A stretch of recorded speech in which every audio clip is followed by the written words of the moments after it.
All right, let's do that sound check. And don't sit there and laugh at me. I know some of you are smiling. I told you to get those helmets ready. We got some serious stuff to discuss today. See the sound check. Sounds good? Awesome. Thank you. Appreciate that, shell cracker. Otto Chenault, listen, man. I know you pretty good. I don't need you laughing at me. Awesome. We got an awesome presentation today, guys. We have an awesome presentation because I'm going to be giving you the business on the paradigm that we're living in, and I'm doing it from the perspective of somebody who has done exactly what I am telling you that you can do as well, because you don't live in the world you think you live in. And it's by that premise alone I have been able to do what I have done. You guys know that I was arrested by the U.S. Marshals. A whole bunch of them rode down on me, guns drawn and all that. And then they were absolutely surprised when I didn't resist. Told Big John to just slowly turn around. Look, man, we got some company. And they surrounded me and they put me in handcuffs. And they were kind of taken aback by how calm I was about the whole situation. And it finally came out. I already knew that I had a warrant for my arrest. I had already secured counsel. I had already consulted with my attorney. My attorney also knew exactly what was going on and what the charges were and told me. And I knew that it was BS. I knew that this wasn't going to come to anything. So don't get me wrong, it's still an experience. The U.S. Marshals had talked to me. Dawn was standing there. Big John was there. Kelly, her friend, was there. And U.S. Marshals, kind of were a little taken back because I was very calm and I was very communicative, and I just explained to them, it's I was already on my way to turn myself in to take care of this because it's not serious. So then they found out that from my attorney that I spoke the truth, that I did secure counsel, had already paid him, had already consulted with him, and was on my way to the county jail. So those of you new to my channel, you probably don't know, but pretty much competition on YouTube took it to another level. I'm an ex-con. I have obligations from 17 years old where I have to report certain activities, and they literally snitched on me because they thought I had not reported them. So when I provided emails to my attorney and he saw that I indeed had reported most, you gotta understand my indictment had like 9 counts on it, but there was 2 items on there that I kind of overlooked. And it's kind of easy to do when you're running an empire and when you explode onto the scene. But I wasn't going to panic about it. The entire time that I released Archaix 3.0 was with absolute confidence that I was going to be able to follow through, even though I have the sword of the judicial system hanging over my head. I have not stopped at all and continued forward. I'm going to break something down for you today about our reality you've never heard before. I'm going to show you examples. I literally just lived through it, but it's tangentially connected to many of the concepts that I've brought to your attention in Archaix. So, long story short, 4 YouTubers conspired with law enforcement. It was conspiracy because their intent was bad. And they worked with law enforcement, and I was investigated for over 6.5 months by 3 different law enforcement agencies. What's sad is that a single email just does away with all those investigations. Doesn't matter if you saw me moving my motorcycle, moving my Jeep, moving my van, switching out vehicles, painting this evil picture that I was doing something wrong when actually I wasn't hiding from anybody. I was doing exactly what I said I was going to do in the email. So, which is dated over a year ago. So none of that matters. That's all BS. It's childish, high schoolish, snitching stuff. It's dumb. But it happened. So they arrested me and I was indicted, and I just went to court a few days ago and I'm absolutely ecstatic. I'll tell you the whole story later. But right now, we need to get off into this video. So I got my helmet on because we're gonna get into some deep material. I'm gonna tell you now. Yeah, I see you mentioned one of them. I'm not gonna be quiet about it. Yeah, Jay Dreamers was one of them. He's the only one though that was dumb enough to get on YouTube the day after I was incarcerated, the day after they locked me up and put me in the county jail. I got out that day. So then the very next day I was out. But he got on YouTube bragging about it. And then I got out the next day and saw it, and I did a video telling the community what he'd done. Wrote a letter to the judge. Yeah. Listen, YouTube is full of POSs, but they're not going to stop me. They can't stop me. I told you from the inception of my channel, I will be unstoppable. I know exactly the trajectory I'm going, and I know what impetus I have behind me. I know that my connection to source has a purpose, and I still feel that connection. So let's get on with this, because this is going to be a doozy, because I'm going to tell you right now, you think you have two eyes. You do not. What, Jason? What are you talking about? I got two eyes. I can blink one. I can keep one eye open, and I can keep on. You think that you have two eyes. I'm telling you now, you do not. The oversoul gave us only half of the whole, sent us into an experience with only one eye. Process that for a minute, because by the end of this video, what I'm telling you is going to take on a whole new meaning. You were sent into this construct, into this experience as an immortal soul, moored to source. The oversoul never let you go, put you in there, but only gave you half of the whole to work with. You think you have clear vision and understanding, but you were specifically designed with avatars, just like this is your avatar. It belongs to the construct. It's not truly you. You're inside of it. You're using it as a skin to move around. You're in an artificial body to navigate an artificial world. The real you is inside, but you were only given half of the whole.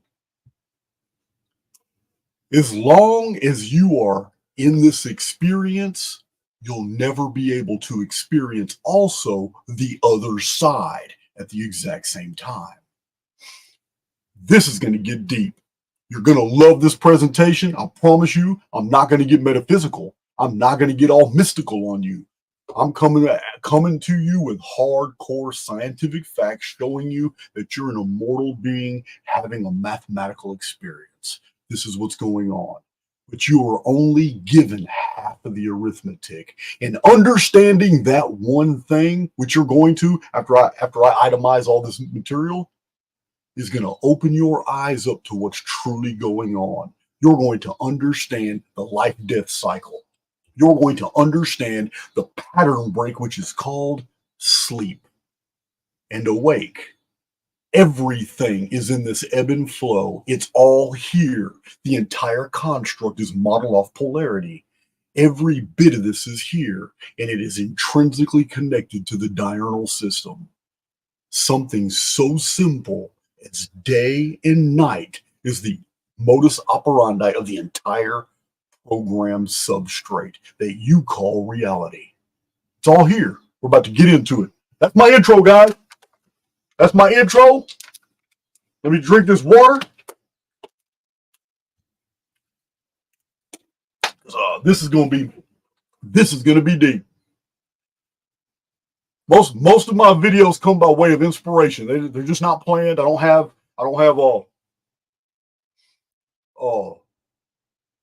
I prepare some of mine, but those are mostly calendrical, or I kind of forensically go into books to show you guys things. No, these type of videos you already know, especially Archaix veterans. These are Johnny on the spot videos where I have been inspired by recent activity in the field. That's exactly what this is right here. So this is what I'm gonna do. Yeah, I'm excited about this video. It's just, to me, it completely alters the trajectory of my own personal activity in my life. Yeah, to get things done, to see things through. Yeah, it's this type of pattern break shakes up the field. So it's something you need to take into consideration in your own personal lives. because it doesn't just affect you, it affects everything that you have come in contact with. Now, let me check my chat, make sure everything's good. Yeah, honeybee, I'm ready. That's real helmet. I'm ready. I didn't come half-stepping today. Not for this topic. Excuse me. Yeah, I got my I'm representing Baby Phoenix today because I know I got some new listeners. I'm going to keep it beta baby maker. That's a good one. I'm going to keep it simplified. This isn't going to get as complex as you think.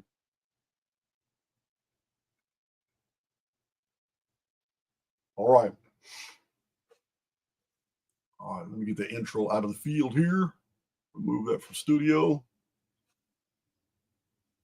Thank you guys for joining me. Some of you new to my channel. No, I do not routinely wear ridiculous helmets. As a matter of fact, it's the first time ever. Well, I lied to you. I did wear a Star Wars helmet about 3 years ago. Now, so I've done my intro about the seriousness of what we're going to discuss. For those of you who hang with me to the end of the video, which I know by looking at my analytics, most people do. My analytics are very high for retention. And you guys know I do not have the ads to break up my videos. I do not have sponsors. Everything I do is out of pocket. And I'm cool with that. I live comfortably. Recent developments, though, have pretty much drained the bank account. I'm not asking for donations. I'm asking for those who are able and want to help me replenish what I lost in legal fees because I paid a lot. I paid out a lot to get this sweetheart deal I got. But I got my links in the description box. And for those who want to donate to the Jason Brashears, thank God he stays free legal fund is in the description box. Those who are able. I appreciate that. And it's not necessary. Everything at Archaix is free on YouTube. But if you want to, it's there. It's been months. It's probably been 5 months since I ever put donation links in any of my videos. So this is new to me. I did it again today just for this video, just to try to replenish some of this money that I lost in paying attorneys and stuff. Now, also what I'm doing is we have 206 charts in a new chart pack on paper that will be starting next month. You guys have been asking for the paper charts, but that's not what this is. They've already been digitized, really, really high resolution. What this is 101 hand. You guys know I illustrated all my own charts in prison. All these charts, all these chronological charts, calendars, chronotexture, everything in here is pen and ink, original, signed by me, dated when it was done, and the ink is bled through the back on all of them. These are all the original charts.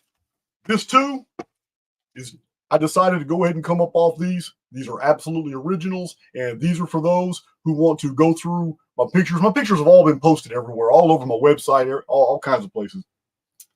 If you want originals signed by me, maybe you can sign it as a collector. Here, Archaix is exploding. Maybe a year or two, they'll be really worth something. These are the originals. I am trying to replenish my finances that I lost in defending myself in court. I'm selling each individual one for $138. Figure out where I got that number from.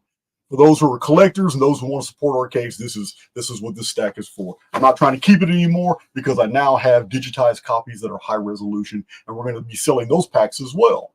So they're not going to be $138, but we're going to sell a whole pack of all the illustrations. But they're not originals. These are the only originals, and they'll be mailed to you individually with a letter of marquee, authenticity, signed by me. Now that I got that out the way, we'll do that more later.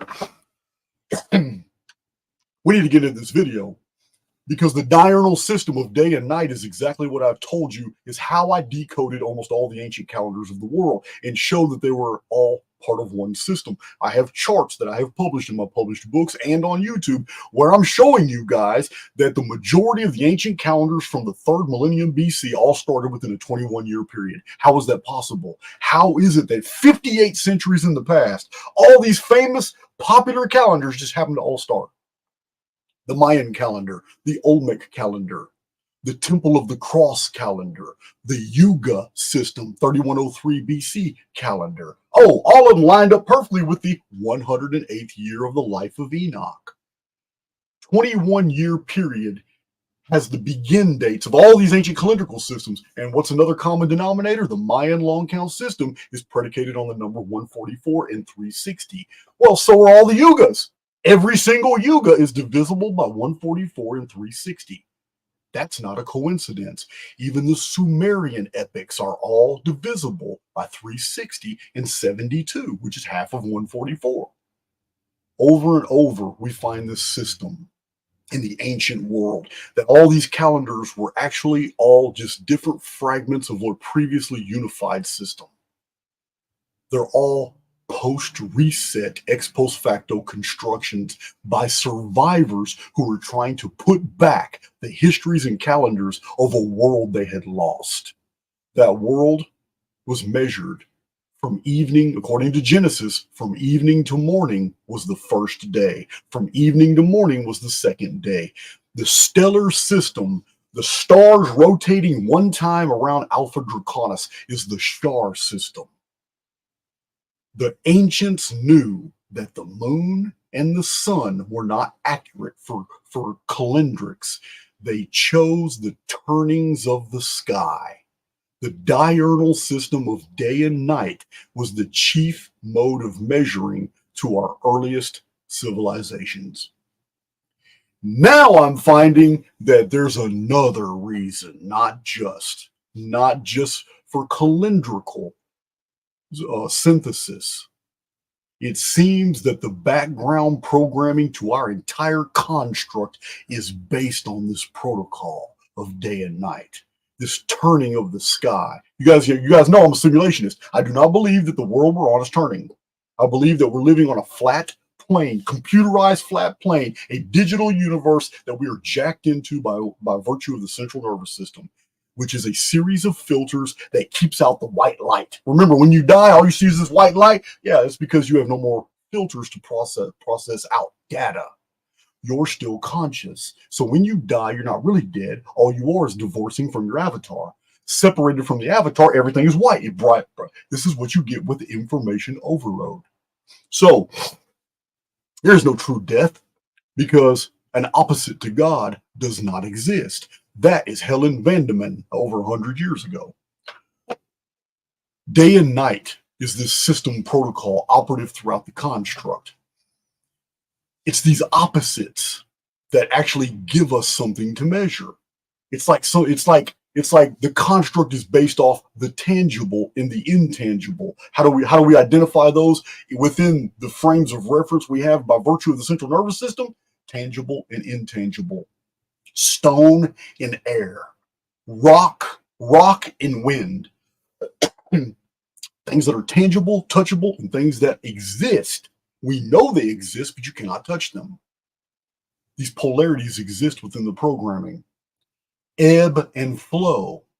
It doesn't matter if you think scientists have figured out that ebb and flow comes from the moon, or if they have figured out the ebb and flow of bodies of water comes from somewhere else. Ebb and flow does not just pertain to bodies of water. Energies ebb and flow, emotions ebb and flow, activity ebb and flows. Anybody who's ever studied the markets knows that human psychology, mass psychology, creates an ebb and flow in the market upswings and downturns. This ebb and flow is everywhere. Why is there an ebb and flow? It's because the construct is subject to the law of conservation of energy. Ebb and flow allows it to flow. This is the generative, the creative aspect. Then it saves energy with the ebb. Everything comes back in. It's like this is the programming, the construct's way of breathing. Again, it's still polarity. The same programming manifests an entirely different way to those of us with avatars. What is it called? It's called being awake and being asleep. Again, here is the polarity. It is manifested in an entirely different dimension of existence, but it's within the construct. Another piece of programming that makes everything so real. It is awake and sleep. And what you're going to find out about about the awake cycle and sleep cycle in this video should forever change your life. Because this revelation comes with a method I'm going to give you, because it's so simple. Remember, the Oversoul put you in this experience and only gave you half of what you needed, because you already have the tools to figure out the other half. And when I tell you what the other half is, it's going to blow your mind. It's amazing. So, awake and sleep are tantamount to what? What metaphors could what could awake and sleep be metaphorical of? What are other symbols that have more permanence and value? How about life and death? Again, another polarity. Life and death right here. What is life and death? What is the meaning of life and death within the construct? This neutral field of the construct, this breathing field of pulsating, oscillating fields that is so mathematically perfect, with all of its builder protocols and even dungeon programming in its protocols that are designed for the law of conservation of energy, feedback loops. What is it? Life and death in the construct is actually a protocol. It is governed by the law of diminishing returns. Yeah, the avatar is subject to entropy. The avatar does wane, the avatar does die. Everything built and constructed in the field by the avatar borrows energy from the waning avatar, and it too is infected with entropy. The arithmetic is designed to literally break down into core fundamentals so they can be absorbed back into the field of Potentia. Every single moment is pregnant with possibility. This is what I tell you guys all the time, but it's going to take on deeper meaning in this video, in this presentation, when you fully realize the trajectory of this data and what it means for you in the field. So everything in our world fits into these categories. What are these categories? Diurnal system, day and night, the sun and moon. What is tangible and what is intangible, like stone and air. Ebb and flow of all things in material reality. The materium actually being a product of what we perceive by virtue of the central nervous system. It is the receipt of data that is then translated within us that tells us information that's in the field. So again, awake and sleep, life and death, it's all here. So these are the protocols that give us this reality that we call life. And the animal kingdom, the plant kingdom, all fauna, all flora, the human family, all phenomena, weather phenomena, all unusual phenomena, doesn't matter what it is. All geography, everything here, guys, the sky itself, it's all background programming. Because the only thing really important here is you. You as a highly individualized soul having an experience in a construct that is a manifold protocols and layers of programming to be so believable, that's all received and filtered out. All this information is filtered out so that you don't see just a white light.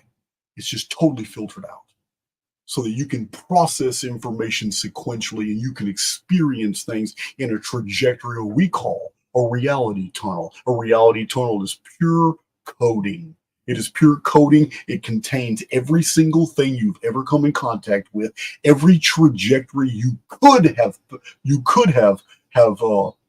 passed through but didn't. Every piece of information that you've ever accepted to be true, it's all in your reality tunnel. It's in your highly individualized, personalized, informed field. Your reality tunnel right now is the trajectory of your life. You may not see it, but there's a mathematical tubing that's around you that is sending you like a worm through the construct, navigating through mathematical concepts that you have already accepted as untrue. Therefore, they don't come into contact with you. You are navigating around mathematical constructs that do not solidify, which are collapse discontinuities, quantum collapse. It is when information is accepted to be true, then it collapses into the field to be true. What was originally potentia, nothing but information in oscillating fields, actually becomes experience because you believed it. Your reality tunnel's navigating through all of this.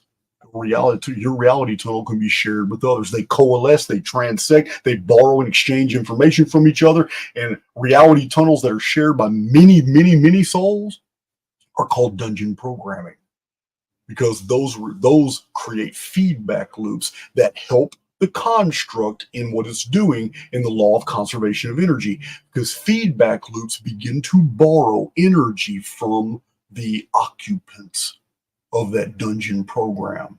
If 400,000 of you all believe the same thing, your belief translates to behavior. Your behavior translates to activity in the field. That activity in the field is on a feedback loop. You're all basically doing the same things, believing the same things, going to the same place, having the same conversations, entertaining the same ideas. Your conversations are often the same. And the reality tunnels that are knit for you by the construct do not require a lot of energy, because you're already entered into a feedback loop of energy for which you are a participant, and you are now literally a battery for a belief system. This is what you are. That's dungeon programming. So, but if the world is actually a perception of fields and frequencies, then these core fundamentals we agree on, they're going to take on much deeper meanings. Process that for a minute. Everything I told you about day and night, light and dark, ebb and flow, the tangible and the intangible, sleep and awake. These are concepts you're very familiar with, because you deal with them every day. They are the motive force all throughout your perceived experience. Well, what if they take on deeper meanings in the construct? I haven't checked my chat in a while.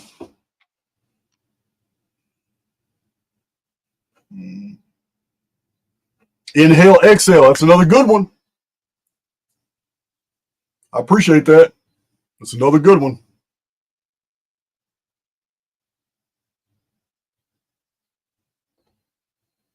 Thank you, Pat S. That's all that matters.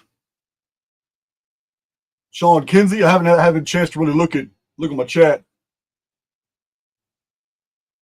Dr. Ward, thank you. Familiar name. Okay, now I don't want to break up my thought train here. So we're dealing with polarities, and polarities give us meanings. They provide us definitions, because it's very easy. It's very easy to identify a phenomenon by something that it's not. This is the value of polarities. But that's the perceived experience. That's what you're supposed to see. Day, you're supposed to identify the day with the sun, the moon, the nighttime with the moon, although it doesn't always fall that way with the moon. The moon's kind of a pattern breaker. But I'm telling you now, the sun and moon aren't what you think they are. They're not what you think they are at all. We're going to completely look at phenomena from a programming perspective. We're going to leave the world behind in order for you to understand exactly why you are where you are in life right now. The sun and moon are field propagators. Sun provides light. That's good. That's energy. The moon is providing also a type of light, but it's a very different type of energy. It's very cold energy from the studies that I've come across. But we're dealing with with a technology, perhaps a spiritual technology, that is far more advanced than anything we have been able to replicate. We are inside this construct, and inside this construct, what is keeping us confined here are the field propagators. Because as long as the field is up and running, and the field is empowered by the sun and the moon as projectors, then we're going to stay here. Exodus can only come when there is a disruption with the sun and moon. And now I know that many of my Archaix veterans just had an aha moment. But this is not a video about that topic, although I know what you're thinking. Again, the tangible and the intangible. In programming, this becomes something else. Ebb and flow just becomes increase and decrease. Awake and sleep, totally different now. We're not thinking in terms of the avatar and the experiences attached to the avatar. Now we're thinking about something else. Awake and sleep becomes proactive and reactive. It's totally different. We're in a field. What do these things mean in the field? We're going to get to that. Life and death, totally different meaning. Now there's no stigma on death. Remember Helen Vandeman. Death is not real because an opposite to God does not exist. Life and death just become motion and stasis. The concepts are still there. The polarity is still there, but their meaning has changed. All of this happens. All of this is happening in a neutral field. You can call it whatever, morphogenetic field. You can call it etheric field, whatever. It doesn't even matter. You can call it the simulacrum. You can call it the holosphere. I use multiple different terms for the same thing. It is the construct. It's a neutral field. Animal, plant phenomena, all background programming in a neutral field. As a neutral field, it is a medium that we interface with all the time. And we do so through thought constructs. You're broadcasting thought constructs all the time. All the time. You don't even know you're doing it. You just don't know. But you're doing it all the time. And a thought construct is merely a collection of informed fields that we're either broadcasting it out, or we're absorbing it. Remember, the brain is a receiver. The soul broadcasts, the brain will receive signals from the field, translate them into something that is understandable and comprehensible about our experiences. But these thought constructs, they're how we interface with the field. If you think it's your avatar causing things to happen when you punch something in the field, when you kick something in frustration, you're wrong. Because long before your avatar moved, the thought construct already hit the plastic field of the ether. And the ether already sent a reality tunnel doing exactly what your thought was before your avatar can even do it. Before your avatar can obey the signals, your mind already did an image, like a photograph of what you were doing in the ether. That's where the magic happens. Well, we're going to get to that. We're going to get to thought constructs here in a little while. But this field that we interact and we live in and we breathe in and when we call reality, the reason it works is because it is absolutely saturated with governors. I'm not talking about a fat guy in a tie who got elected into position and has not kept any of his promises. Governors are programmed protocols that force phenomena into certain feedback loops. Governors there's all kinds of examples of governors. It's a coded protocol that restricts the activity of a phenomena inside the construct, inside the simulacrum. These governors are programs. They don't let certain phenomena go beyond a threshold. These governors are fixed programming. Like physics constants, 1.618 is the golden mean, represented by the Fibonacci series as a numeric expression. But we also have pi, which is 3.1416. So the measurement of the periphery of a circle, which is cycle. Now, these are physics constants. And when you multiply the golden mean by the cycle, when you multiply phi times pi, you get 5.08, which is the magic number in physics. These are governors, and they only allow phenomena to go so far before they're reset. This is what they do. This is their purpose. Governors remain true for everyone. I give this example a lot. Dogs are canine, cats are feline. Throw a brick in the sky, it's going to come back down. Put your hand in a fire, and you're going to be in pain. What is true for one soul in the construct and true for all other souls in the construct is only true because a governor has restricted phenomena in order for that to happen. This is going to be an integral piece of the puzzle in a minute. This means there's no chaos. Well, we'll get to chaos in a minute. So, I'm drinking a lot of water today, guys.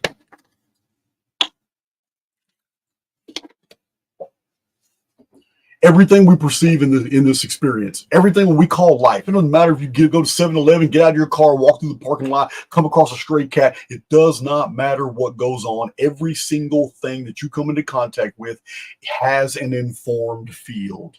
You are a highly individualized soul and an informed field also. And anytime two fields come into contact, there's an exchange of information. Animals are really tapped into the field. Really tapped in. This is why they basically know a good human from a bad one just by being in their presence. They're really tapped into the field. Informed fields have all the information necessary to tell a phenomena what it's supposed to do. Governors are set in place to make sure that the phenomena do not transcend their perimeters. Everything is structured. Everything is ordered, as you're going to see in this video. Chaos does not exist. It doesn't. So many informed fields, many of the informed fields that you come into contact with on a daily basis, those informed fields are so boring to you. You pay no attention to them because they're on feedback loops that are so well known to so many that it's not even a conversation piece. These are things that you know. They're just it's a given. It's something that you take for granted every single day. I'll give you an example. Southern Baptist Christianity in the state of Texas and in the south of the United States, Southern Baptist churches are everywhere. The Southern Baptist Convention holds sway over a lot. They're very wealthy. They have a very strong prejudices. They have very strong beliefs. These are people of a very high faith, although that faith has blinded them from other aspects. I know because I came out of that. The first 40 years of my life as a Southern Baptist Christian. But it's dungeon programming.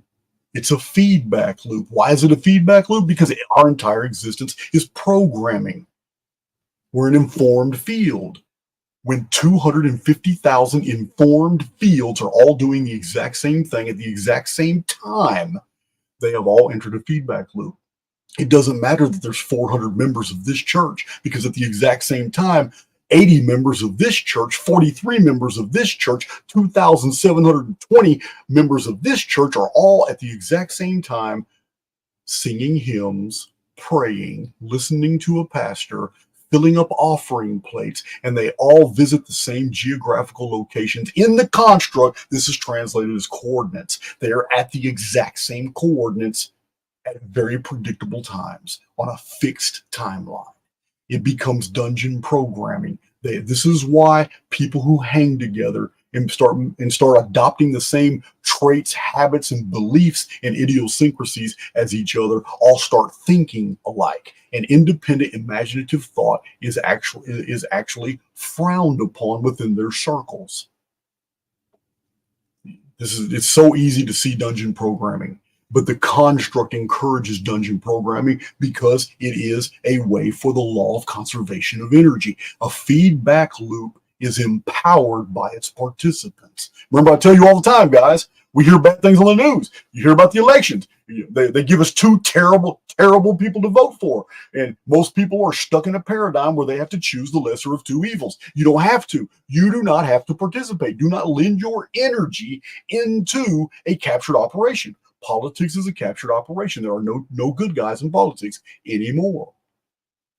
We are not here to save the world. This has been my message from the beginning. We're here to save our world, not the world. Our world can be a very beautiful place, and there can be 100 million people experiencing a whole nother tier of reality for which we are in a bubble that can't even be penetrated by everybody else who's trapped in dungeon programming in the overworld. That's the beauty of the construct. We are so powerful in our individuality that we can literally build a world within a world because the programming is already there. The builder protocols are already there to be used. But so many people inured in dungeon programming can't see past that. They're already lending their own life force into the feedback loop, which is fueled by so many people all doing the exact same thing. It becomes in perpetuity, and therefore it's almost impossible to escape, just like the addict. The addict who's been doing a certain drug for so long finds it so difficult to escape. The reason is because their life force has been taken from them. And if they can't borrow life from someone else willing to lend it, then they'll never break free from that addiction. Often, in the construct, the only way to break an addiction is to get the addicted to something else. And that's because the construct traps souls in dungeon programming. And once in that dungeon programming, once participated for a long period of time, much of the soul energy was robbed and put into the feedback loop. It's no longer that individual's. It's just the way it is. Can that soul come back? Hell yeah. Get 100% of its energy back? Hell yeah. But you got to know, you got to actively do it. You got to actively do it. You have to step out the victim mindset because that will always put you right back into the feedback loop. Even when you claim you're not in it, you still are. We'll get to that. That's subject matter for another one. That has everything to do with your own personal reality tunnel. So we talk about reality tunnels in Archaix a lot, especially in the earlier presentations. A reality tunnel is like a holographic series of informed fields projecting forward and backward through time. I'm gonna repeat that. A reality tunnel. What you're living in, this mathematical tubing construct that lets you worm through the construct, experiencing all the things that you have accepted to be true. This reality tunnel is a program, it's holographic programming that literally extends back through the coordinates of time, back into the past, back all the way into the future, because in a hollow field, there is no difference. It's just a difference in direction and what is perceived by the individual. But as pure programming, there's just no such thing as the past and no such thing as the future when they all coexist at the exact same time. And the only reason you can't experience them at the same time is because in a hollow field, your position, your coordinates completely controls your vantage points on what you can perceive, what information can be filtered your way. Change your coordinates and you change your world. This is the beauty of a hologram. Now,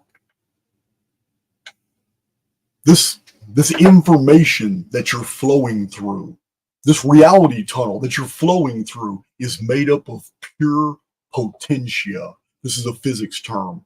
Potentia is matter unrealized. It is merely oscillating fields of holographic information waiting to crystallize into experience. That's what they are. That's what potentia is. I might even show you some quotes from quantum physicists here in a minute that talk about this.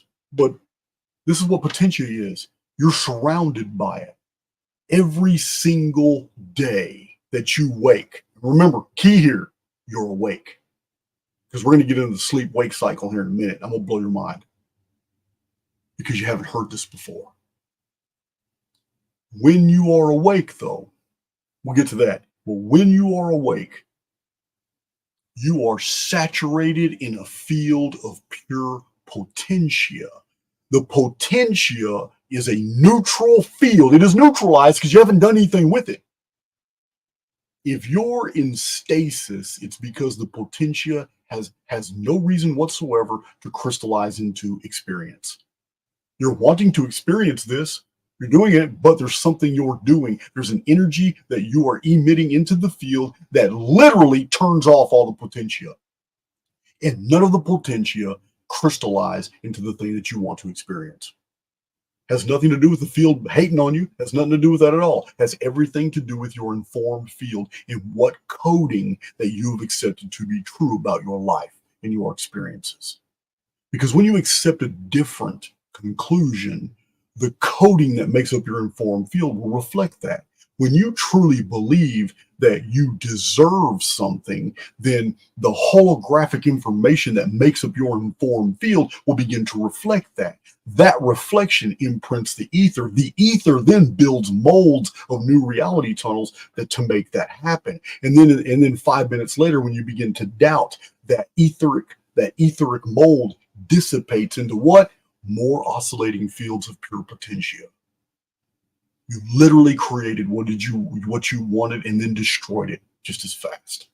We do it all the time. I'm guilty of it too. These reality tunnels. When reality tunnels coalesce to the point that many souls are all living the same existence, experiencing the same things, talking about the same things, seeing, hearing, tasting, touching, and witnessing the same phenomena, then that means those souls have entered the collective. And the collective is compartmentalized into dungeon programming. Dungeon programming can be a cult. Dungeon programming can be a political system. Dungeon programming can be Southern Baptist. It can be a religious system. Dungeon programming could be nihilism. It could be a philosophical tenet. Dungeon programming could be a geographical area where everybody in that area believes the exact same things. They've had no contact with the outside world. They've been on an island all this time, and their little micro civilization is just fine. It's self-perpetuating. They're in a feedback loop. Dungeon programming is any time a lot of souls, aka reality tunnels, have coalesced and become a feedback loop that perpetuates off the energy of the occupants. That's what dungeon programming is. The construct is always feeding programming to participants, trying to induce them to volunteer to participate in a dungeon. It will always throw those carrots out. It will always try to paint a picture to the novice. If you've never experienced tantric Buddhism, it'll throw those carrots out until you get involved. Next thing, and it'll put souls that are in tantric Buddhism in your life. They'll just start popping up. You'll swear it's synchronicity. You'll swear it's a coincidence. You'll swear you're starting to see angel numbers that are now telling you that, man, I must be on the right path. That construct is throwing those carrots out, trying to get that soul into that paradigm. And then you join that group on tantric Buddhism, then it goes into other areas, and you get it.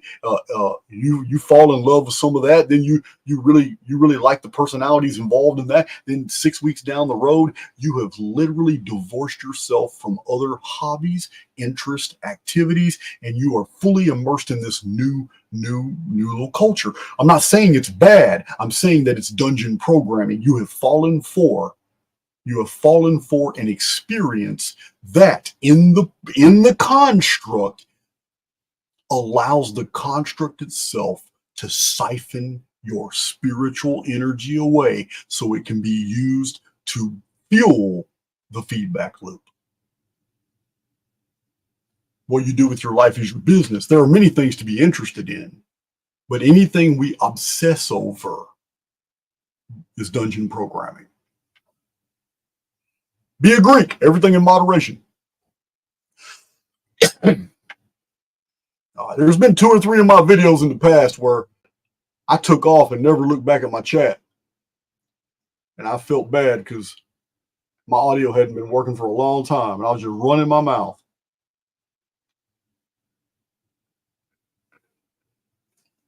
Yeah, dungeon programming is the cancer of creation. There is no doubt.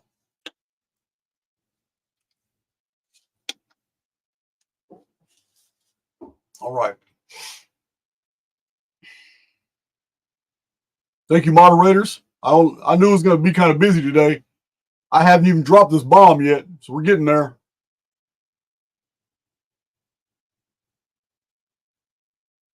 All right. Get down to new comments.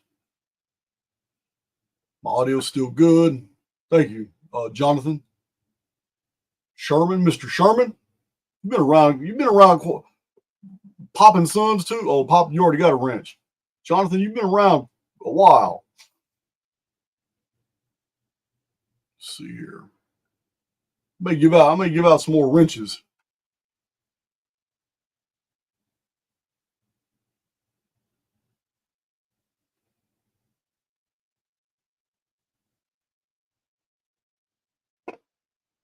All right. So what is it? What is it when Potentia, which is in the field every day, it's surrounding you right now as you're listening to my voice. What is it when Potentia, inside this beautiful mathematical holofield, what is it that these oscillating fields of pure holographic information, what is it that makes them solidify and builder protocols are activated, and Potentia literally knits for you in real time experiences that you expect to experience or want to experience? What is it? I'm going to tell you what it is. It's called quantum collapse.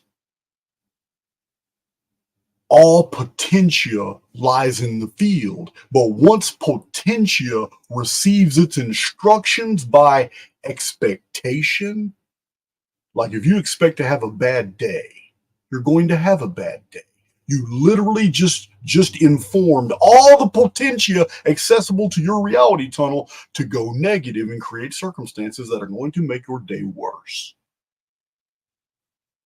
Quantum collapse is when Potentia in the field crystallizes into experience. I'm not saying it crystallizes into physical matter because I don't believe any of that exists. It is the filtering system of the central nervous system that makes us believe this world is physical when it's not.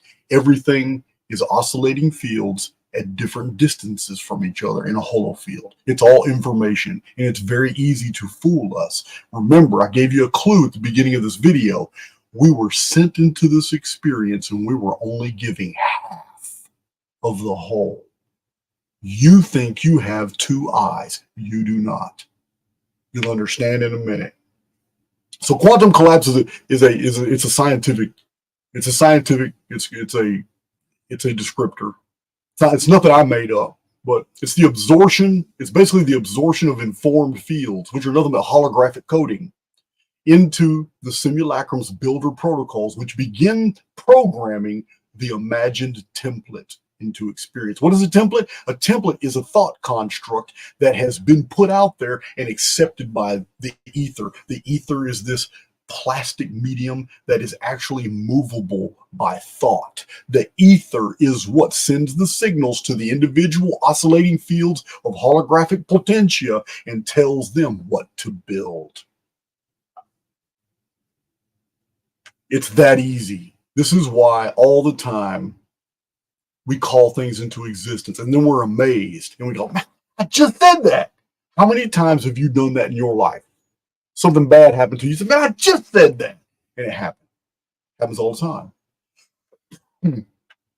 This substrate of negative default programming that's in the holo field that was introduced. It's not a part of the field. It was introduced. It's a whole new protocol. It doesn't belong here. But this negative default programming just saturates all phenomena with just enough negativity to tip the scales. You have to literally be more positive or things don't come to pass.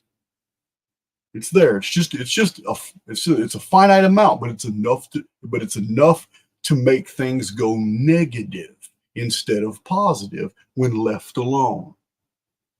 So this holosphere is an etheric medium that bridges the thought constructs that you and I have of innumerous minds with the perceived reality, the thought constructs that are realized and introduced into the medium via quantum collapse. What I'm basically telling you is that there is a scientific explanation for consciously creating circumstances. It's scientific. There's a scientific meaning. There's a scientific way of explaining it. So this quantum collapse is merely the crystallization of potentia in the form of thoughts that become informed fields or recognized independent mathematical structures that can now be perceived as real phenomena in the field of experience. It doesn't mean they're real. It doesn't mean that there's a physical world out there. It means that when it comes to the central nervous system, the potentia feed the avatar with the information the avatar needs to believe something happened. In this holography, this means that chaos is merely unrecognized order. And that's not really going to mean anything for you until I follow up with the rest of this information. But chaos does not exist. Chaos is merely unrecognized order. It is order that's in the field that we're not experiencing. So because we're not experiencing, we assume conditions have grown chaotic. Chaos implies it has a element to it that is unpredictable. I'm telling you, the opposite is true. So you were sent into this experience with only half of what you really needed, but there's beauty in that design. The oversoul sent you into this experience with one eye, gave you half of what you needed, because you are so potentially infinitely powerful that the oversoul knew that in this experience, half is all you needed. Half would be more than a whole for you. Let me explain. Imagine existing in a mathematical construct that was split between two hemispheres. Imagine the simulacrum, this beautiful holographic toroidal field full of information, full of holographic potentia, where 100% of all of our experiences, past, present, and future, have all happened. Generation after generation after generation after generation. We are popping in and out of coordinates everywhere, living life sims, going on different trajectories, different civilizations. It's all there. Imagine that's the true reality. We live in a toroidal field of information. We are immortal beings, and the only way to even fool us into thinking that we're physical is to give us an avatar that is a part of the very environment that we are immersed within. And it fools us into thinking we're in a physical world because we have what we are fooled to believe is a physical body. Central nervous system is genius. So imagine existing in this field of information. and it's bifurcated. There is an impenetrable barrier splitting this entire experience into two hemispheres. Just like our brains. Imagine the simulacrum is shaped like the human brain, and it has two hemispheres, and there's no crossover between them, and that the entire construct is mathematical. Then imagine that you exist only in one of those hemispheres. Follow me. You exist only, here's the brain, two hemispheres, right and left, but you exist only in one of those hemispheres while you are awake. Remember, life is simply the perception of reality, not the reality itself. Further understand that the perceivable hemisphere you experience is governed by mathematical structuring, but only half of that structure is available to you, because the only time you feel alive is when you are awake. Therefore, 50% of the arithmetic that governs your experience is not perceivable to you. As you traverse your reality tunnels, you exist in one hemisphere of reality. There are two hemispheres, but it's all one mathematical construct. You exist in one hemisphere while you are awake. And this is precisely where the idea of chaos emerges, because our reality tunnels are structured in incomplete mathematical programs we experience as unexpected pattern breaks. All throughout life, how many times you guys have hundreds of examples all throughout your life when things were moving smoothly, not a care in the world, you've been doing this over and over, you know what you're doing, and all of a sudden, something completely disrupts your life, moves you in a totally different direction. The arithmetic of your entire existence have been upended, and you found yourself hijacked into a whole new reality tunnel. How many times has that happened? It's happened to you daily. It's happened to you weekly, monthly, yearly. It's happened to you all your life. These unexpected pattern breaks, they happen while you're only existing in one hemisphere of the arithmetic of your reality. And that experience is only happening to you while you are awake. This doesn't mean the reality tunnel cease to exist. I'm not telling you that at all. As a matter of fact, I'm telling you just the opposite. The reality tunnel you're on while you're doing whatever it is you're doing that you've been doing for months or weeks or whatever, that you're comfortable doing, you're not expecting any type of disruption whatsoever, and then all of a sudden one thing changes in your life, alters your trajectory. You're no longer doing that. You're no longer thinking like that. You're no longer at that location. Your coordinates have changed. Your trajectory has been modified. It was something unpredictable. It happened to you. You did not do it yourself, because there is a small lapse in time when you quit being a broadcaster. And once you quit broadcasting, you phased out of the co-creator relationship and you became a receiver. And in a receiver mode, you automatically become a part of the lives of others, because you have waived your right to build your own life. We all do it. We're all guilty of it. But the pattern breaks are caused by this, a loss of focus. This is what happened. It doesn't mean you're bad. It doesn't mean you're evil. It means that you're immortal and you're extremely powerful. You need to be careful about how you think and what you're releasing into the field. I'm guilty of it too, guys. I learned this whole video came by me learning recently through experience. Experience is our best teacher, but experience is only experiencing one half of the node. only 50% of the mathematical, beautiful construct that we live in is accessible to us. And it's only accessible to us when we are awake. So the reality tunnel does not cease to exist. The reality tunnel that was going that trajectory continues unabated. It is programmed in the field to continue.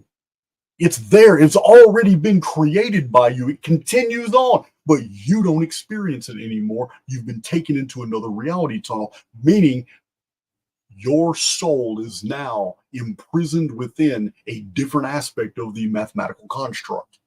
But the trajectory and the world that you built still goes. The previous reality tunnel still exists. It doesn't cease to exist. You're no longer on it because you couldn't pass the threshold. You can't go to the other side because you're awake. You have no access to the other half of reality. So these collapsed discontinuities that stop our ability to perceive the continuance of a moving pattern is because it traversed into the arithmetic on the other side. The arithmetic is still there. You just have no access to that. The hollow field continues. Remember the experiment with 2178 shows that our arithmetic that we measure everything by on this side of the field, it loops. It loops and loops and loops until we get to this little tiny loop of 2178. It is moored to something else, but we can't get through it. Not right now. We're awake. This is paramount to understanding event prediction, retrocognition, the importance of dreamscaping. It cannot be stressed enough what this single fact means to the soul experiencing the construct. Collapsed discontinuities mean that every operable reality tunnel that you have experienced in life continues to propagate in the other hemisphere of arithmetic.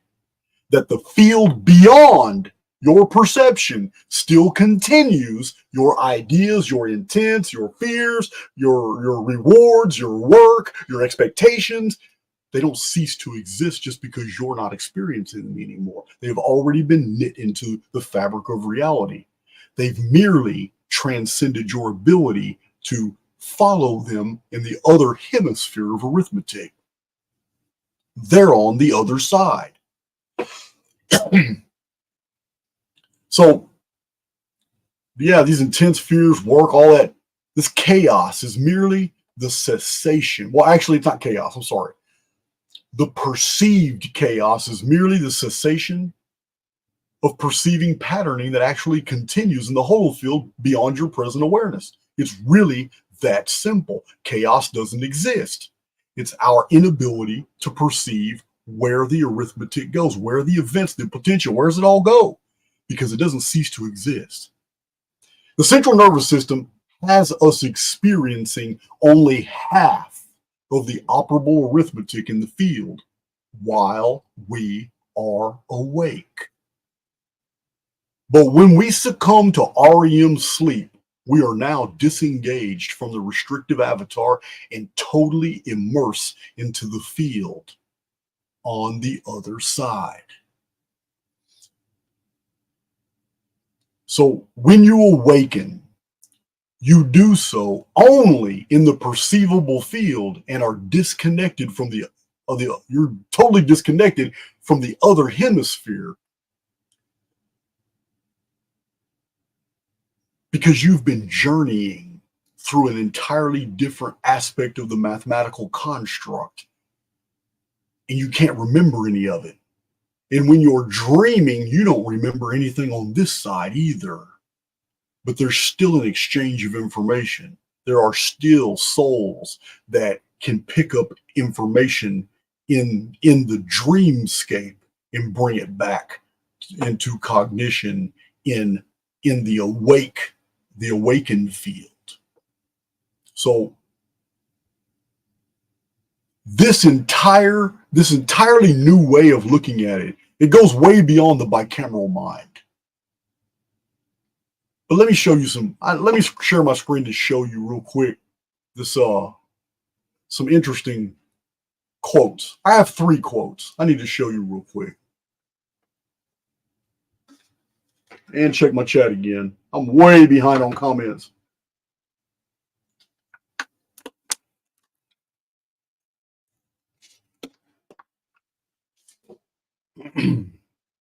All right.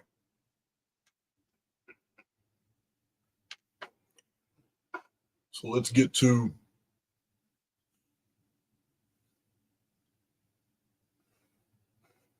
all right, share my screen. These will be 3. I just got 3 of them set aside, but you need to see them. Share my screen to see. I still got to talk out loud. All right. Let's do it. See what this first one is.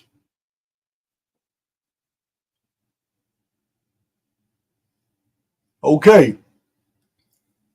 David Bohm. You guys know who he is. David Bohm. Those of you who've researched simulation theory. Wholeness and the Implicate Order. David Bohm wrote, "The universe is itself a kind of giant flowing hologram." Okay.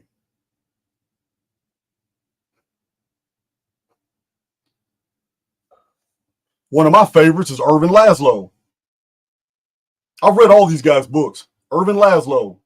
The laws of nature are, in the last count, information-based algorithms governing how manifest entities in space and time act, react, and co-evolve.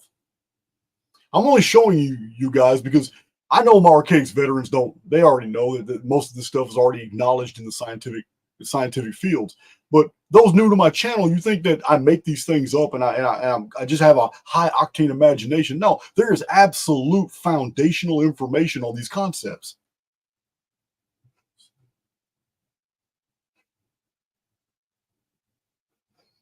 Another one, Massimo Citro. I've read 2 of his books.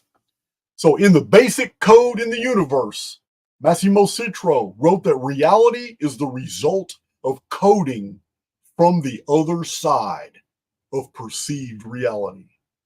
He wrote that creation is born and grows and then dies following precise formulas. It continues to recreate because the codes, the formulas, are not in the creations themselves, but are rather outside of them. Yeah. Call it the oversoul. I just wanted to share those 3.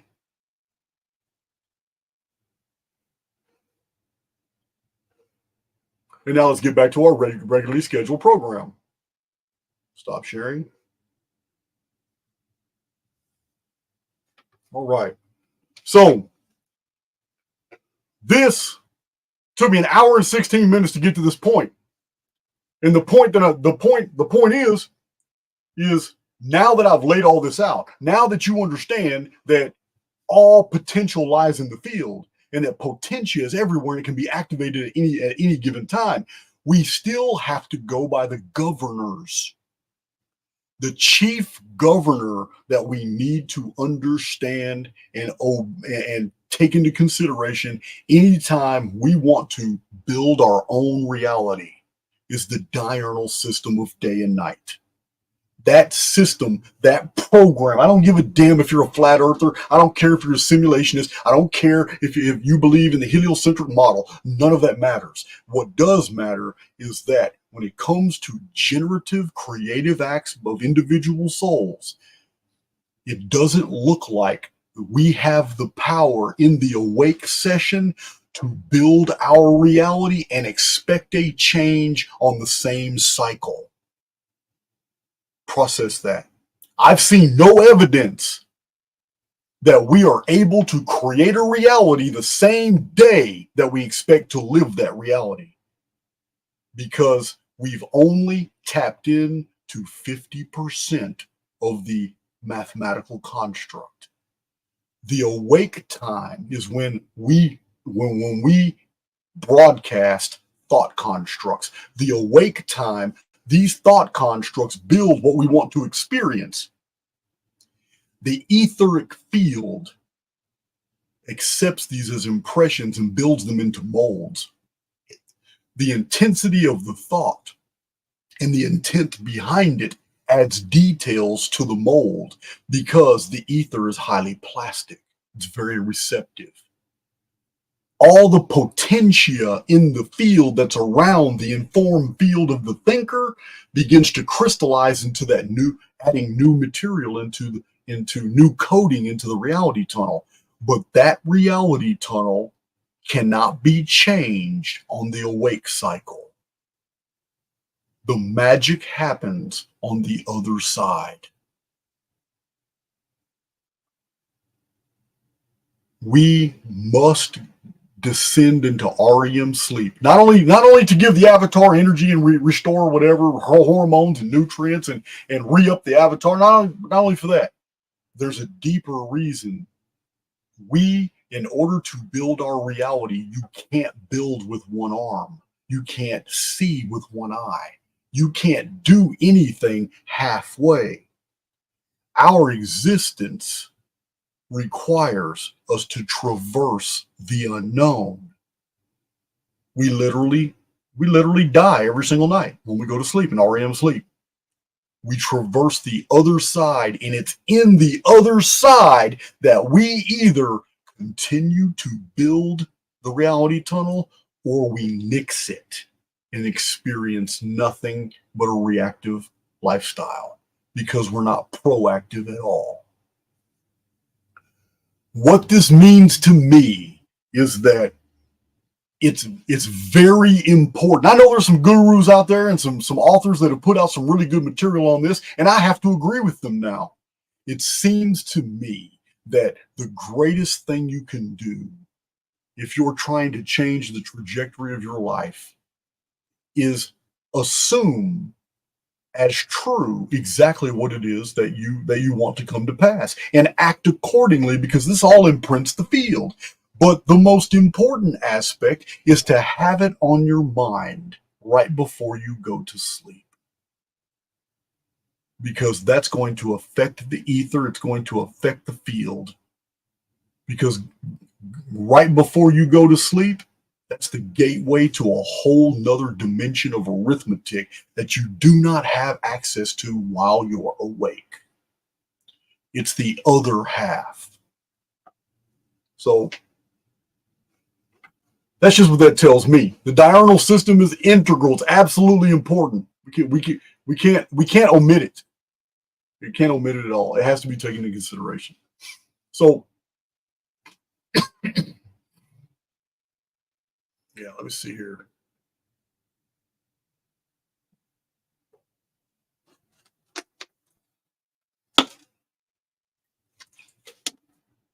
So what does this tell me? What does all this information tell me? It tells me that the greatest generative meaning what sends out the strongest signal for change, the greatest generative act that can be done in the construct to literally get the attention of the ether, the builder protocols, and to start forging a whole new reality is the pattern break.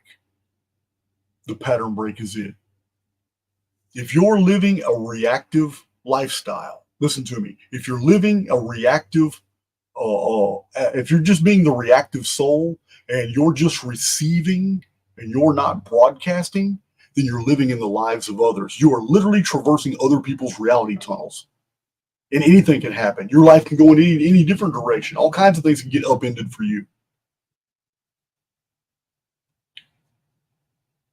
But think about the dynamic here. It's a collapsed discontinuity, meaning the reality tunnel that you were on is severed, it's gone, it's changed. To you, you think it doesn't exist. It's chaos, but it's not. The reality tunnel continues in another dimension of arithmetic beyond your present awake cycle. You can't get to it, so you have to go in another direction. Going in another direction is a total pattern break, but this was done to you, which means it's equally true that you could do it for yourself. by being proactive. Total opposite of reactive. So if you're proactive, enforcing a pattern break, then that would be all the more powerful for you, because the change that is induced is done by you. The new reality tunnel is forged by you. You have control over its destination and its particulars. You can do this. You also have the power to abandon the previously existing reality tunnel that has disappeared into the other side. And you don't have to worry about ever coming into contact with that again, because you've actively, proactively done something positive in order to induce that change. So this is field generation. And the interface is through the pattern break. I tell you guys all the time how important a pattern break is. A pattern break literally charges all the potentia in your personal field. That potentia is there, and it's ready to build for you anything, to go in any direction. But we neutralize it all the time by inactivity and by expecting things too soon and by disbelief. Somebody's got that motorcycle loud. So, so basically, in sum, for that right there, it's really easy to sum that up. Introduce new programming by pattern break. New programming is tantamount to new world. New world means new life. New life is new trajectory. New trajectory means new experiences. That's what it is. It's very simple when you break it all down. But this ancient diurnal system that was recognized by our predecessors, it's the key. It's the key. It means that you can be excited during the daytime for something that you know is not going to happen today. You can be excited that you know that in the near future something's going to happen. You can be really excited knowing that you have set this in motion, and you will go to sleep and you will continue the work on the other side. When you are immersed in a mathematical construct that you pass through in REM sleep. And when you return, you will return with more focus, more energy, more thought constructs put into the field. All you have to do is actively call it during your wake cycle what you will be doing during your sleep cycle. That's all you got to do.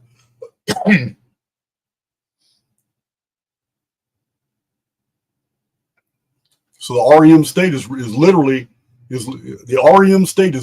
soul passing from one mathematical construct to the other side. That's what it is. So when we're dealing with things like field propagation, when we're dealing with the construct, and we're thinking in terms of timelessness, there is no reason why retrocognition, the ability to look back at the past, to glean information, to take information, it's not just looking, but also doing. There's nothing stopping you at all from borrowing information and borrowing energy from a past version of yourself that was living a life that you want to relive. There's nothing wrong with you imagining with confidence a better version of you in the future, from which in the present you need to borrow some energy from because you feel like you're lacking it. You are connected to source. And that means there really isn't anything by virtue of imagination you cannot do. As a matter of fact, it's even in the Bible. Yeah, some angels looked down on the Tower of Babel and they said exactly that. Once they built a tower to breach heaven, which I believe is the Great Pyramid, and it was unfinished. That's why it has no cornerstone. But they looked down and they smote them with 70 languages and confused them so they couldn't finish the project. But they literally said, "Behold, man has become as one of us. And by virtue of imagination, there is nothing he cannot accomplish." So what was true then is going to be equally true today. Meaning, if it's admitted in the Holy Writ that by virtue of imagination, there's nothing you cannot accomplish, then that's no less true today. Coming out of my mouth telling you right now that all potential lies in you, and any inability to experience anything in life is simply because you believe that you are unable. So that's field propagation and retrocausality, and just basically, it's not even just retrocognition. It's the ability to rewrite the past. It's the ability to go back in time and imagine a totally different series of events which would have produced a reality tunnel that is completely different. You have to understand, in this plastic medium, if you imagine a series of historical events that are very different than what really happened in your back programming, the back programming will be written for that reality tunnel, and it will be equally true because it's all just a matter of perception. The past can be rewritten. Absolutely. It's because this is a generative field and it's a reactive medium, and we have the ability to do that. And if you think that your present requires a totally alternate past, then you can go back and build one for yourself. And the rest of the world doesn't need to share your version of events for them to be true for you, to produce the reality tunnel that produces the outcome for you. It doesn't have to be. Nobody has to believe you. Nobody has to believe anything. You are a highly individualized personal experience of the oversoul, and that means no other piece of the oversoul can contradict it. Take that to the bank. What all this information that I've divulged with you actually also reveals to me is that as personalities stuck within a mathematical construct, we are a non-local phenomenon. We're non-local. We're literally timeless. You made a mistake 3 weeks ago, rewrite it. It doesn't mean that the arithmetic of the mistake is not already encoded in the field, which is now immortal.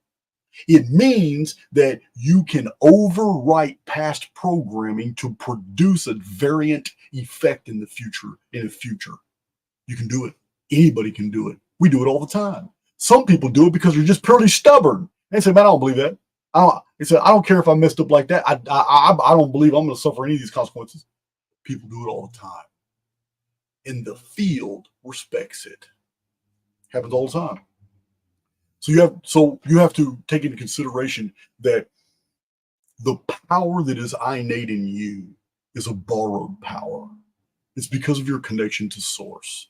And because you are connected to source, then that means there is an aspect, there is a fundament of your existence, your reality here that must remain non-local. This is what gives you great power to choose your coordinates. This is what gives you great power to decide what you're going to experience and what you're not. This is what allows you to, by virtue of imagination, traverse the past to bring back information to the present and teach people or show people things that they otherwise would have never had contact with.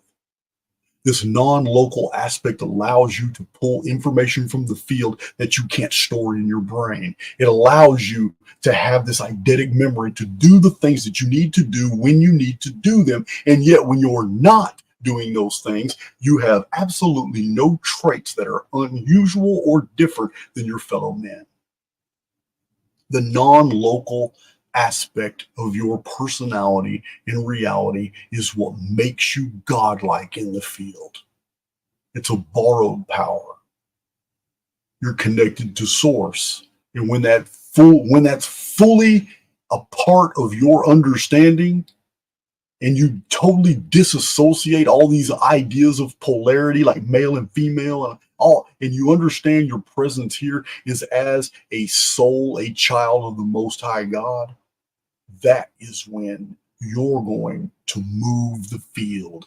That's when people in your life are going to look at you in a totally different way. They don't know what's changed. They don't know what's going on. You're going to intimidate some people. Others are going to be very attracted to it, but everyone's going to agree that something in your field has changed. There's something very different about you. The connection to source means that you are a non-local phenomenon, and that means that you are not subject to the dictates of time and space and coordinates. You can make them yourself, and it's all done by virtue of imagination.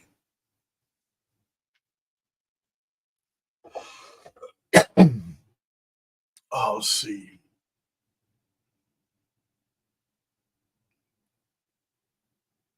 Potentia. So something else I want to bring to your attention is this we get wrapped in doing things. We're all guilty of it, especially me. I start projects and then abandon them because I get inspired to do something else, but that project's still there. We do this a lot. So conversations that are started, ideas, you have fights with people. That's a real big source of what I'm about to talk about. When you have arguments with people, when you have disagreements, or like my recent, the past year, me calling out Graham Hancock and Billy Carson and all these people, I'm done with that. I'm done with that. It's I might drop, I've sent them all personal messages on, not personal messages, but in the comment sections, I have personally hashtagged them on Twitter and all that. But you know what? That's just, I'm not calling them out anymore. It's beneath my dignity. I said, but what I'm talking about is field pollution.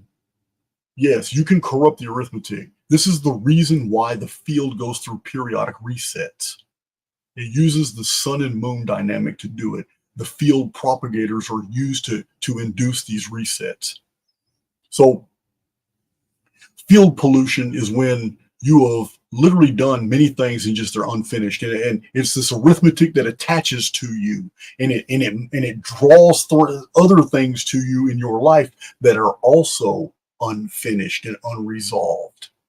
And then it draws people and circumstances into your life that you begin to experience because they too have unfinished arithmetic. They have this field pollution attached to them as well. So it's like a magnet, and you have no idea what's really happening here. And it requires a reset. It requires a reset that will completely do away with what is called, programmers know this, it's called noise. Doesn't belong there. Well, I mean, even immortals, we make mistakes. It's why we're here. We were put into a medium that allows us to make mistakes without eternal consequences. So here it is. Field pollution attaches to all of us. We learn to recognize it. These stigmas and these things that pollute our field and cloud our judgment and attract to us things that we don't want to experience. This noise is in the numbers. And the only way to clear that out is pattern breaks. Pattern breaks clear that field. So this leads us to one of the things that is very unique to the human family. Animals don't have this trait. But one of the things that is very unique to the human family, and yet the construct is always telling you how bad always painting you the picture of how immature and how bad it is. But the truth of this phenomenon is it is absolutely creative. And it introduces new programming to you with new experiences instantly and in real time. And the reason it works is because it's not like thought constructs that you put into the field, things you want to experience, but require the diurnal changeover so you can build them in the arithmetic on the other side. You need the day and night cycle. No, this is something different. This is called impulsivity. Humans who are impulsive often create new worlds for themselves in a single day. But impulsivity is spiritual. It's not immature. It's a unique dynamic where a person is exploding with energy and they just do something impulsive and it shocks the construct into generating new circumstances in real time. The construct doesn't like it. It's an expenditure of energy. It doesn't want to create new reality tunnels instantly. It wants to be able to borrow from dungeon programming because it's subject to the law of conservation of energy. But the spirit that is truly impulsive, not pretending to be impulsive, that's a thought construct. That requires the diurnal system. But the spirit that is truly impulsive, meaning there's absolutely no forethought to a physical act that creates this vibration that just echoes through the construct and causes the construct to create a new reality for that soul right then and there. Yeah, you can't practice impulsivity. You can't even call it. You're either impulsive or you're not. So, let's see. I'm not going to. I have too many videos already on the 3 spiritual virtues of intuition, empathy, and imagination. They're not really necessary. It's really not necessary here in this presentation. But one thing I do want to recap in this presentation is the difference, especially for my new listeners who don't understand the Archaix model of our reality is very different than a lot of things you've probably heard, but it comes with manifold examples.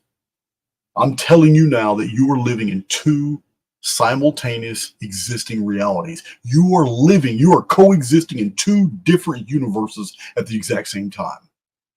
One of them is the collective, and that's where dungeon programming is operative. The other one is the highly individualized, informed field connected to source. You phase in and out of them. Spiritually, you're in both at the same time. But you phase in and out of them by either be living the proactive lifestyle or the reactive lifestyle. When you're in reactive mode, you're literally living in the lives of others, and you're a part of the collective. You are very close, if not a participant in some type of dungeon programming. When you are proactive, you are independent of the collective. You are sharing in the co-creator relationship, attached to source, borrowing from power that you do not contain. Remember, I say it all the time. When you're moored to source, you can borrow from yourself more than you contain. You can draw from yourself more than you contain. And it's endless because you're attached to something that is endless. These 2 separate realities, you got to keep them in the back of your mind at all time. You just have to. So I would like to also remind you that, in anything you want in life, you have to remember that everything we want already exists. The only difference is your coordinates. There's nothing that you can imagine that you want that doesn't already exist somewhere in the construct and in many different places. What the construct needs to do is bridge your coordinates with the coordinates of whatever it is you want. And the easiest way to do it is thought constructs and release that into the field. And under the diurnal system, every day it gets closer and closer and closer to you because you're doing work, not only in the awake cycle, but if you're doing things right and you're truly living the immortal life, then in the sleep cycle, you're continuing that work. But this generative field is totally independent of existing conditions and can originate new conditions ex nihilo, out of nothing. That's the beauty of a holofield. The holofield is made up of mathematical holographic oscillating fields of pure potentia. They're amorphous, they're oscillating fields, they have no shape, and yet they contain all the information of the whole. Every single one of them is a world unto themselves, and yet they're moved and crystallized and shaped by thought. They're all there. And if that's true, then that means that we can create conditions ex nihilo, out of nothing, which means even deeper that the past is not a predicate for the future, and that if you're thinking in terms of I can't do this because this hasn't happened, then you're literally writing that into the field, that this cannot happen because that did not occur. You did it to yourself. Another thing you got to watch out for is the application of force. Anytime that you think that concentration, hard concentration, thinking, meditate, especially meditation. A lot of people are fooled by meditation. You can meditate, and meditation is good. But anytime meditation crosses the line into force, yeah, nature abhors force. What happens, force is a anxiety energy. That anxiety writes in the field for you not to get exactly what it is, because it's a double negative. The construct perceives the negative energy. The construct associates the negative energy with the mental picture. The mental picture is what you want, but the anxiety attached to it tells the construct it's not what you want, so it keeps it away from you. Yeah, guys, it's that simple. So application of force is literally a broadcast to the construct of a lack of faith. It's also a broadcast to the construct that whatever it is that you're thinking about is what you do not want, even though it is what you want. But the negative vibration of anxiety or destitution. Remember, the prayer of desperation always admits a situation for what it is and thus continues it. That's the poison of the prayer of desperation. I'm not saying prayer in general. I'm saying the prayer of desperation literally writes into the field the exact situation that is prayed against. Fear is an energy, guys. Once you understand that fear is an energy that forces a personal default right back into the collective programming. That's what it does. Tell you, it's so simple that within 10 seconds of listening to me tell you the truth, you're already trying to complicate it. And I'm not being accusatory, but I do the same thing. Thomas Troward said it best. Even when a man is told the truth, he will still seek some other way. Fear is an energy that forces a personal default right back into the collective dungeon programming. You just can't do it, guys. So I'm going to close with the lesson. I'm not done with the video, but I'm close with this lesson that thought is the start of all things. The past is always inconsequential. The field receives new thoughts, and in no way is it limited by precedent. This is the crux of the situation. People are always stopping themselves from enjoying moving forward because they have anchored something in their life to the past. Can't do it. You just can't do it. It doesn't work that way. It doesn't work that way at all. But the main takeaway from this video is that you're living in two different realities at the same time. One is the collective, one is the personal. I've been telling you this for 3 years.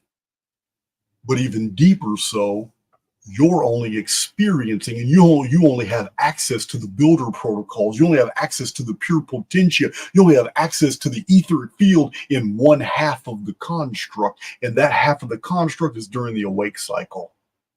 You access the other half when you go into REM sleep. What we do in the other part of the arithmetic of the holo field, I don't know. I told you guys, I don't dream. I can't tell you what happens over there. But I can tell you that the diurnal system is our teacher here, and it shows us it's the key to understanding event generation. If we're going to be co-creators, there must be a method. If we're going to be co-creators with the oversoul, then the oversoul is going to leave the clues in the construct on how we can enjoy that relationship. And it's all there. From the very beginning of my publishing career over 20 years ago, I was explaining how the Bible is a book of good and evil. Even in Genesis, before Adam and Eve ever sinned, there was already a tree of knowledge of good and evil. From the very first book of the Bible, a conflict emerges, and then the entire narrative of the Bible changes when a demon pops out of a burning bush in the very second book of the Bible. And starting with the second book of the Bible, in the book of Exodus, we have the narrative of a demon, aside the narrative of holy people and a God running side by side. And all throughout the entire thread of Scripture, we have two versions for almost every single story, all through the entire thread of Scripture. Go see my Dark Scriptures playlist to see evidence of this. It's amazing. But we are in a construct that allows us to suffer all the things that we think we deserve to suffer or should suffer.